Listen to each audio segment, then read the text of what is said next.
مجھ کو نہ اپنا ہوش نہ دنیا کا ہوش ہے، بیٹھا ہوں مست ہو کے تمہارے جمال میں، تاروں سے پوچھ لو میری روداد زندگی، راتوں کو جاگتا ہوں تمہارے خیال میں۔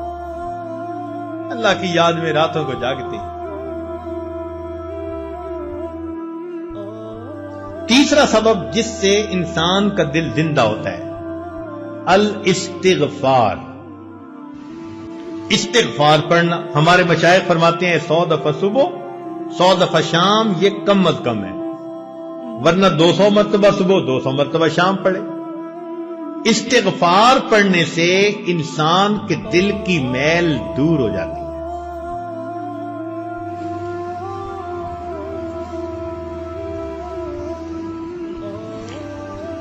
عائشہ صدیقہ رضی اللہ تعالیٰ عنہ نے روایت کی نبی علیہ السلام سے کہ طوبیٰ لمن وجد فی صحیفتہ استغفارا کثیرا، مبارک ہو اس کو جو قیامت کے دن اپنے نامہ اعمال میں کثرت کے ساتھ استغفار لکھا دیکھے گا۔ اب بتاؤ یہ کتنا آسان کام ہے۔ آپ کام کر رہے ہیں، جو مرضی کر رہے ہیں، ڈرائیونگ کر رہے ہیں، استغفر اللہ اپنی زبان پہ رکھیں۔ استغفر اللہ کے لفظ پڑھنے میں کون سی مشکل ہے؟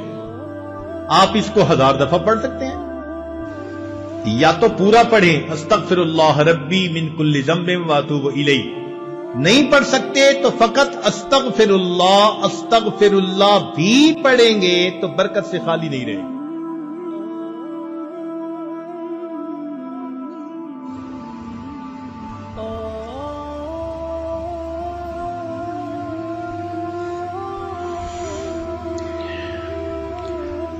چوتھا سبب جس سے دل زندہ ہوتا ہے، الصلاۃ علی النبی، نبی علیہ الصلوۃ والسلام پر درود شریف کا پڑھنا۔ نبی علیہ السلام نے ارشاد فرمایا من صلی علی واحدۃ صلی اللہ علیہ عشرا، جو ایک مرتبہ مجھ پر درود شریف پڑھتا ہے اللہ رب العزت اس بندے پر 10 مرتبہ رحمت نازل فرماتے ہیں۔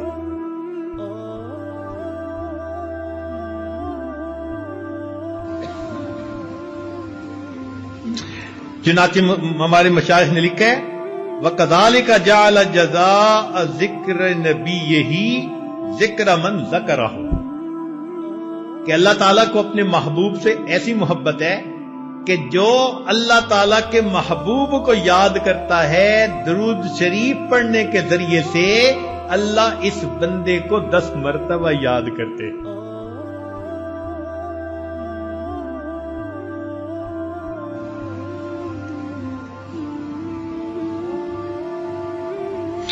حدیث پاک میں آتا ہے من صلی علیہ صلاۃ واحدۃ، جس نے مجھ پر ایک مرتبہ درود شریف پڑھا، صلی اللہ علیہ عشر صلوات، اللہ تعالیٰ 10 رحمتیں نازل فرماتے ہیں۔ بحطت عنہ 10 خطیئات، اس کی 10 خطائیں اللہ معاف فرما دیتے ہیں۔ ورفعت لہ 10 درجات، اور جنت میں اس کے 10 درجے بلند فرما دیتے ہیں۔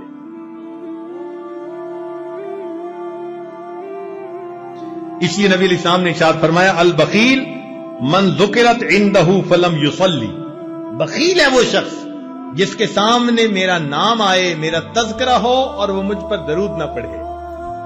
اس لیے جب بھی نبی علیہ السلام کا نام نامی اس میں گرامی آئے تو صلی اللہ علیہ وسلم کم از کم ضرور پڑھنا چاہیے۔ حدیث پاک میں آتا ہے کہ ان للہ ملائکۃ سیاحین، اللہ تعالیٰ کے کچھ فرشتے ایسے ہیں جو زمین کے اندر چلتے پھرتے ہیں، سیاحت کرتے ہیں۔ یبلغونی ان امتی السلام، میرا امتی جو مجھ پر درود پڑھ رہا ہوتا ہے یہ فرشتے اس درود و سلام کو مجھ تک پہنچا دیتے ہیں۔ اور ایک حدیث پاک میں فرمایا ان اول الناس بی یوم القیامت اکثرہم علی صلاۃ، قیامت کے دن میرے سب سے قریب وہ انسان ہوگا جو سب سے زیادہ مجھ پر درود شریف پڑھنے والا ہو۔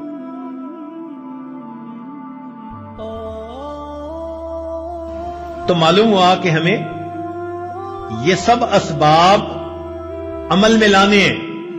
اللہ کا ذکر کثرت سے کرنا ہے، اور 2 تلاوت قرآن کرنی ہے، استغفار کرنا ہے، اور درود شریف پڑھنا ہے. کئی لوگ سوال پوچھتے ہیں جی استغفار پہلے کریں یا درود شریف پہلے پڑھیں؟ تو ہمارے بزرگوں نے اس کا ایک سادہ سا جواب دیا ہے. اگر کوئی کپڑا میلا ہو تو اس کو ترتیب یہی ہے کہ پہلے دھوتے ہیں اور پھر اس کے اوپر عطر لگا دیتے ہیں. یا کبھی ایسا ہوا کہ کسی نے پہلے عطر لگا دیا ہو بعد میں دھویا ہو؟ پہلے کیا کرتے ہیں؟ دھو لیتے ہیں، بعد میں کیا کرتے ہیں؟ تو استغفار سے ان میلے دلوں کو دھو لیجئے، پھر درود شریف کے ذریعے سے عطر اور خوشبو اس پر چھڑک لیجئے.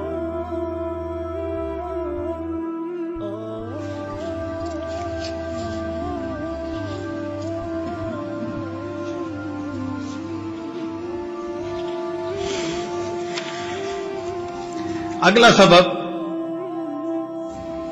جس سے کہ انسان کا دل زندہ ہوتا ہے، صحبت شیخ.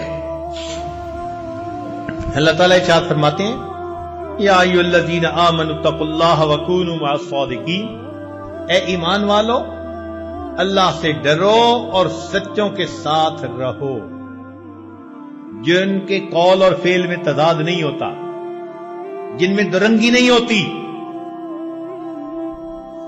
ایسے لوگوں کی صحبت اختیار کرو. اس صحبت سے انسان کا دل بہت جلدی سنورتا ہے.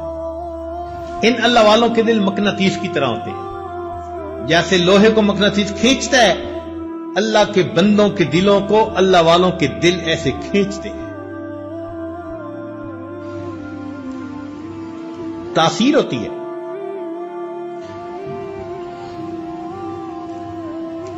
ہم لوگ جب الیکٹریکل انجینئرنگ پڑھتے تھے تو ہمیں ٹرانسفارمر کے بارے میں پڑھاتے ہوئے انہوں نے کہا کہ دیکھو، ایک ادھر کی وائنڈنگ ہوتی ہے پرائمری، ایک ادھر کی وائنڈنگ ہوتی ہے سیکنڈری. ان میں فزیکلی کنٹیکٹ کوئی نہیں ہوتا، مگر ادھر سے وولٹیج ادھر انڈیوس ہو جاتا ہے. بالکل یہی حال کہ اللہ والوں کی صحبت میں جو بندہ بھی آ کر بیٹھتا ہے وہ ہائی وولٹیج جو ہوتا ہے نا اللہ کی محبت کا، وہ دوسرے سینوں میں بھی انڈیوس ہو جاتا ہے.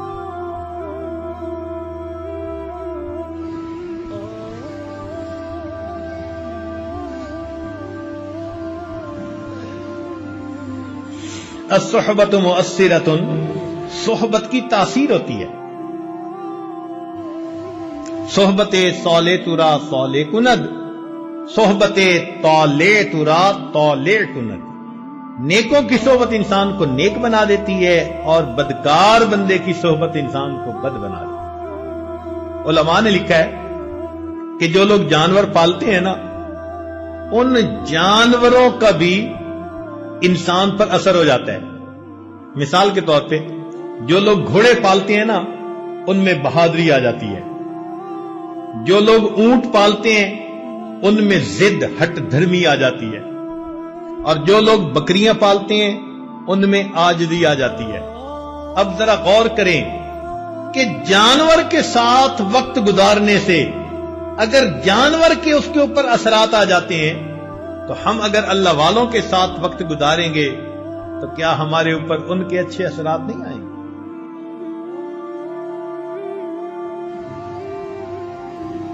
نہ پوچھن خرقہ پوشوں کی ارادت ہو تو دیکھ ان کو، یدے بیضا لیے بیٹھے ہیں اپنی آستینوں میں. اللہ والوں کی صحبت سے انسان کا دل زندہ ہوتا ہے، مردہ دل زندہ ہو جاتا ہے. ایک لمحے کی صحبت. ہمارے ایک عالم تھے، وہ کہنے لگے کہ بیت کا تعلق تھا میرا شجاع آباد میں ایک بزرگ گزرے ہیں عبداللہ بہلوی رحمت اللہ علیہ. یہ نقشبندیہ سلسلہ کے بزرگ تھے، بڑے عالم تھے. ان کا درس تفسیر بڑا مشہور تھا. رمضان المبارک میں درس تفسیر دیتے تھے اور ملک سے مدارس میں جو علماء ہوتے تھے نا تفسیر کا مضمون پڑھانے والے، وہ ان کے پاس جا کر تفسیر کا دورہ کیا کرتے تھے، تفسیر کا دورہ کرتے تھے. علماء کو بہت فیض ملا ان سے، تو ان عالم کی بیعت ان سے تھی. کہتے ہیں ایک دن اب میرے دل میں خیال آیا میں جاؤں اپنے حضرت کو ملوں. ان کے پاس گیا، ان کو ملا. پھر میں نے تھوڑی دیر بعد اجازت مانگی واپسی کی، کیونکہ پیچھے مدرسہ تھا اور مجھے سبق پڑھانے تھے. جو تعلیم و تعلم سے تعلق رکھتے ہیں نا علماء، ان کو بہت وقت کا پابند ہونا پڑتا ہے کہ طلباء ہوتے ہیں ان کا ورنہ وقت ضائع ہوتا ہے. کہنے لگے جب میں نے حضرت سے اجازت مانگی تو حضرت نے فرمایا کہ مولانا کچھ وقت ہمارے پاس بھی رہو. میرے دل میں خیال آیا ساری زندگی میں نے پڑھنا پڑھانا ہے. میں نے فون کر دیا اور محتمم کو بتا دیا کہ جی میں 3 دن شیخ کی خدمت میں رہنا چاہتا ہوں، میرا سبق میرے فلاں دوست کو کہہ دیں وہ پڑھا دیں گے، تو لبا کا نقصان نہیں ہوگا. میں 3 دن رہا. کہتے ہیں کہ 3 دن شیخ کی صحبت میں رہنے کا نتیجہ یہ نکلا کہ جب لوٹ کر میں واپس گھر آیا تو آنے والے 3 سال میں ایک مرتبہ بھی میری تہجد قضا نہ ہوئی. 3 راتوں کا بدلہ یہ ملا کہ 3 سال میں ایک مرتبہ بھی میری تہجد قضا نہ ہوئی.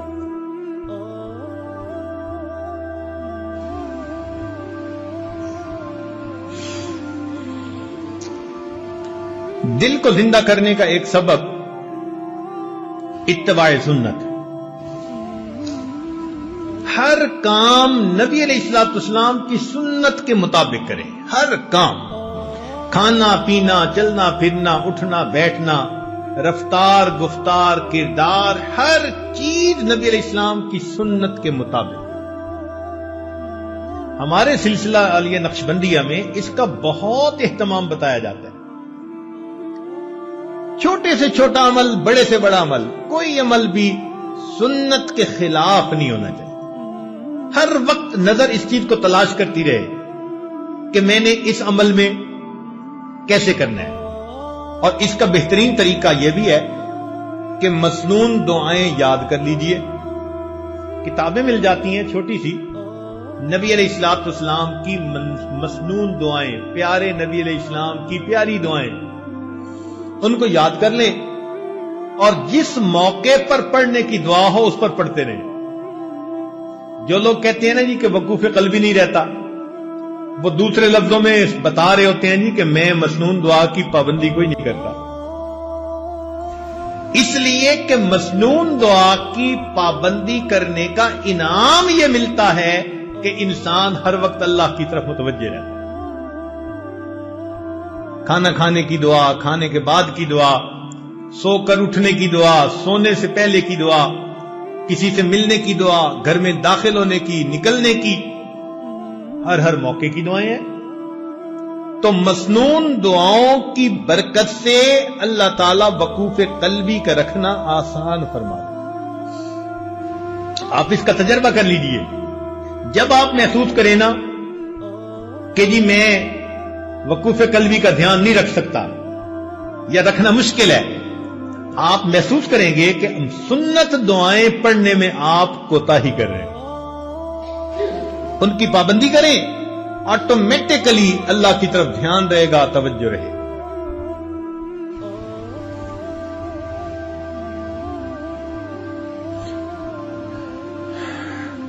دل کو زندہ کرنے کا ایک اور عمل قیام اللیل، تہجد کی نماز۔ چنانچہ جو لوگ چاہتے ہیں کہ اللہ رب العزت سے تعلق ہو، ان کی محبت دل میں ہو، ہم اللہ تعالیٰ کے مقبول بندوں میں شامل ہو جائیں، ان کو چاہیے کہ رات کے آخری پہر میں چند رکعت نفل اللہ کے حضور ضرور پڑھا کریں۔ اللہ تعالیٰ فرماتے ہیں والذین یبیتون لربہم سجدا وقیاما۔ حدیث پاک میں آتا ہے افضل الصلاۃ بعد المکتوبۃ قیام اللیل، کہ 5 فرض نمازوں کے بعد سب سے افضل نماز تہجد کی نماز ہے۔ قیل للحسن، حسن رحمت اللہ علیہ سے یہ کہا گیا ما بال المتہجدین احسن الناس وجہا، کیا وجہ ہے کہ تہجد پڑھنے والوں کے چہرے بڑے منور ہوتے ہیں، ان کے چہروں پہ بڑا نور ہوتا ہے۔ قال، انہوں نے جواب دیا لأنہم خلو بالرحمن فألبسہم نور من نورہ، اس لیے کہ وہ اللہ کے ساتھ تنہائی میں عبادت میں وقت گزارتے ہیں، اللہ اپنے نور کو ان کے چہروں پر پالش کر دیتے ہیں۔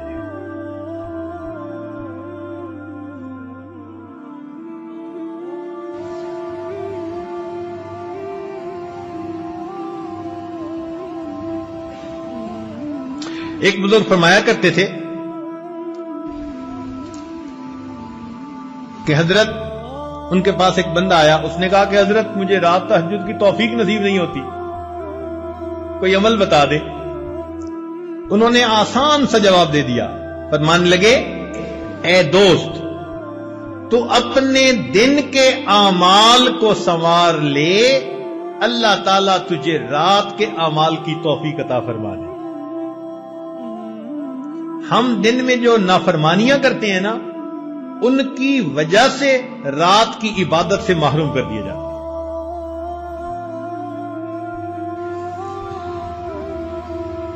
فقال لا تعصه بالنہار، تو دن میں اللہ کی نافرمانی نہ کر، وَهُوَ يُقِيمَكَ بَيْنَ يَدَيْهِ بِاللَّيْلِ، تو دن میں اس کی نافرمانی نہ کر، وہ تجھے رات میں قیام کی توفیق عطا فرما۔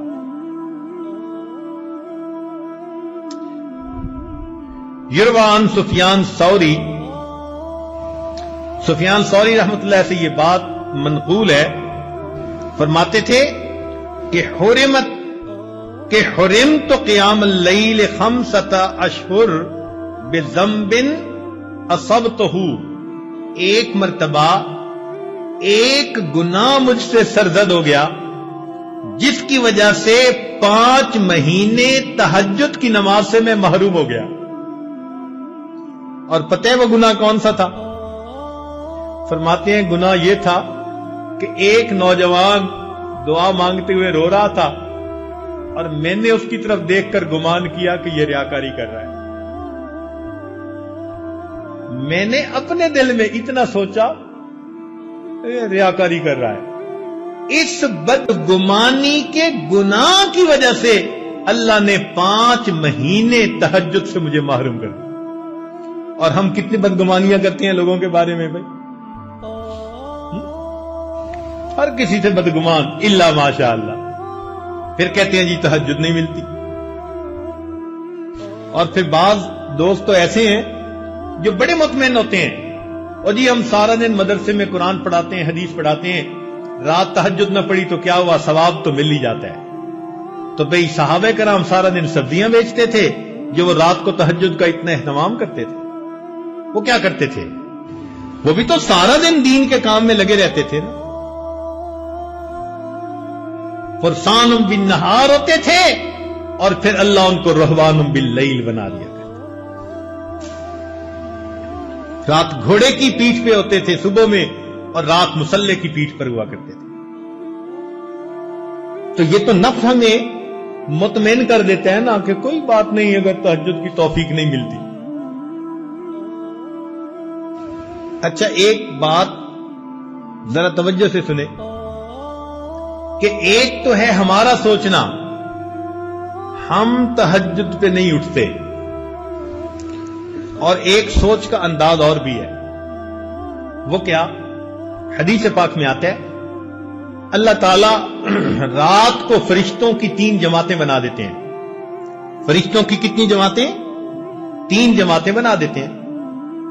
ایک جماعت کو کہتے ہیں کہ دیکھو فلاں فلاں میرے مقبول بندے ہیں، تم جاؤ اور ان کو پر مار کے جگا دو، یہ تہجد میں اٹھنے کا وقت ہے، یہ اٹھیں گے مجھ سے مانگیں گے، میں پروردگار ان کی جھولیوں کو بھر دوں گا۔ چنانچہ یہ لوگ سوئے ہوئے ہوتے ہیں، نہ گھڑی کا الارم نہ کوئی اور، اچانک ان کی آنکھ کھل جاتی ہے۔ یہ اللہ تعالیٰ کی طرف سے فرشتے اٹھا دیتے ہیں ان کو، اچانک آنکھ کھل جاتی ہے۔ دل میں ارادہ لے کے سوتے ہیں 3 بجے اٹھنے، 3 بجے آنکھ کھلتی ہے، تو اللہ تعالیٰ کے فرشتے جگا دیتے ہیں۔ اور پھر دوسرے گروپ کو اللہ فرماتے ہیں کہ جاؤ فلاں فلاں فلاں میرے ناپسندیدہ بندے ہیں، میں انہیں پسند نہیں کرتا، تم جاؤ اور ان کو تھپکی دے کے سلا دو، یہ میرے نیک مقبول بندوں کے اٹھنے کا وقت ہے، اور میں نہیں چاہتا کہ اس موقع پر یہ مجھے اپنی شکل دکھائیں۔ رات کے 1 بجے تک جاگتے رہیں گے، 2 بجے تک جاگتے رہیں گے، جب تہجد کا وقت شروع ہو جائے گا نیند آ جائے گی۔ آپ شادی بیاہ پہ دیکھیں، لوگ پروگرام بناتے ہیں، آج شادی کی رات ہے جی، ساری رات جاگیں گے، ساری رات نہیں جاگتے۔ جب تہجد کا وقت شروع ہوتا ہے سارا مجمع سو جاتا ہے، گھر کی عورتیں سو جاتی ہیں، مرد سو جاتی ہیں، مہمان بچے سب سوئے پڑے ہوتے ہیں، وہ سوئے نہیں ہوتے، ان کو سلا دیا جاتا ہے۔ تو یوں بھی تو ہم سوچ سکتے ہیں نا کہ ہم تہجد نہیں پڑھتے، نہیں، شاید ہم سے کوئی ایسا گناہ ہوتا ہے، اللہ تعالیٰ اس برکت والے وقت میں ہماری شکل دیکھنا پسند ہی نہیں کرتا۔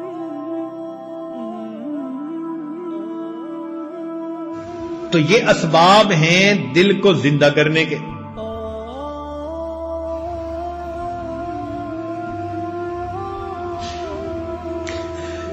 ایک آخری سبب الدعا۔ یہ جتنے اعمال ہیں یہ بندہ کر لے، اس سے بھی ابھی کام نہیں ہوتا، ایک قدم اور آگے۔ وہ کیا؟ کہ سب کچھ کر کے پھر اللہ سے فریاد کرے، پھر اللہ سے مانگے۔ اللہ اکبر کبیرہ۔ دیکھیں ایک مثال سمجھے، چھوٹا بچہ ہوتا ہے نا جو ابھی چلنا سیکھ رہا ہوتا، تو باپ اس کو وہاں کھڑا کر دیتا ہے اور پاس بیٹھ کے بلاتا ہے، بیٹے ادھر آؤ۔ باپ کو پتہ ہے یہ بچہ اتنے قدم نہیں اٹھا سکتا، مگر وہ یہ دیکھنا چاہتے ہیں کہ یہ بچہ میری طرف متوجہ ہو کے قدم اٹھاتا ہے یا نہیں۔ بیٹے ادھر آؤ، بیٹے ادھر آؤ۔ جب باپ بلاتا ہے تو وہ بچہ قدم اٹھانے کی کوشش کرتا ہے، اور قدم اٹھاتے ہوئے ڈولتا ہے، اور جب گرنے لگتا ہے نا تو باپ اس کو گرنے نہیں دیتا، بچے کو ہاتھوں میں لے کر اپنے سینے سے لگا لیتا ہے۔ بالکل ہماری مثال یہی ہے۔ اللہ تعالیٰ فرماتے ہیں میرے بندے مجھ تک آؤ۔ اس پروردگار کو پتہ ہے یہ بندے ہیں، یہ کمزور ہیں، ان کے پیچھے نفس لگایا ہے، شیطان لگایا ہے، ان کی ہمت نہیں ہے یہ پہنچ سکیں، مگر وہ تو یہ دیکھنا چاہتے ہیں نا کہ میری طرف توجہ کر کے قدم اٹھاتا کون ہے۔ جو ہمت کر لیتا ہے، قدم اٹھاتا ہے، کہیں ڈولنے بھی لگتا ہے، اللہ تعالیٰ ڈولنے نہیں دیتے، اس بندے کو اپنی رحمت کی چادر میں چھپا لیتے۔ سنیے قرآن عظیم الشان، اللہ تعالیٰ فرماتے ہیں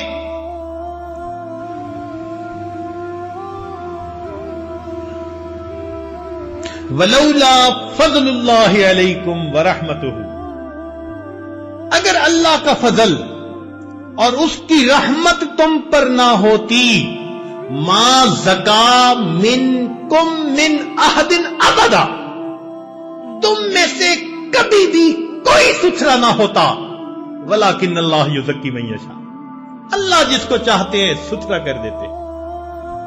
تو ستھرا ہونا ہمارے بس میں نہیں ہے۔ ولولا فضل اللہ علیہ، تو معلوم ہوا کہ یہ سب کچھ کر کے بھی رات کو اللہ کے سامنے دامن پھیلانا پڑے گا۔ مولا ہمارے اعمال پر معاملہ نہیں سنورتا۔ آپ نے قرآن مجید میں فرما دیا ولولا فضل اللہ علیکم ورحمتہ، اگر اللہ کا فضل نہ ہوتا، اس کی رحمت نہ ہوتی، ما زکا منکم من احد ابدا، تم میں سے کوئی کبھی بھی ستھرا نہ ہو سکتا، لیکن اللہ یزکی من یشاء، اللہ جس کو چاہتے ہیں اس کو ستھرا کر دیتے۔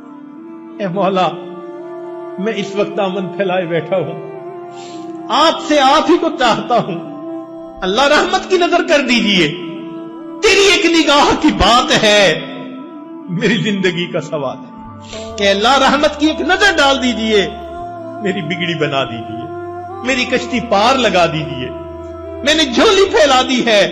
اللہ دنیا کے فقیروں کو دیکھا، بڑے دروازے کے سامنے جاتے ہیں، اونچی صدا لگاتے ہیں، مولا یہ تو کائنات کا سب سے بڑا دروازہ، میں اس دروازے کے سامنے ہوں۔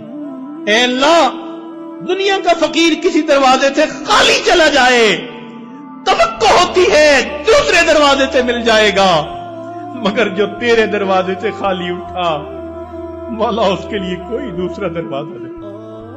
آپ ہی مہربانی فرما دیجئے، اور اللہ آپ ہی میری بگڑی بنا دیجئے۔ اللہ سے عاجزی کے ساتھ رو رو کے دعائیں مانگیے، پھر دیکھیے اللہ کی رحمت کیسے برستی ہے۔ اے اللہ میں آپ کے در پر آیا ہوں، یہاں سے لوٹ کے کہیں نہیں جا سکتا، میرے لیے کوئی دوسرا دروازہ نہیں۔ تنگ دستی کے جو عالم میں گھبراتا ہوں، اے اللہ بہت پریشان کر دیا حالات نے، در در کے دھکے کھا لیے، اب تیرے دروازے پہ آ پہنچا۔ تنگ دستی کے جو عالم میں گھبراتا ہوں، پر درے غیر پہ جاتے ہوئے کتراتا ہوں۔ اللہ میں غیر کے دروازے پہ نہیں جاتا، دنیا کہتی ہے عامل کے پاس چلے جاؤ، فلاں جگہ چلے جاؤ، اللہ کہیں نہیں جاؤں گا، مسجد میں ہوں، تیرے دروازے پہ ہوں، اب میں کسی اور طرف نہیں جاتا۔ تنگ دستی کے جو عالم میں گھبراتا ہوں، پر درے غیر پہ جاتے ہوئے کتراتا ہوں۔ ہاتھ پھیلانے میں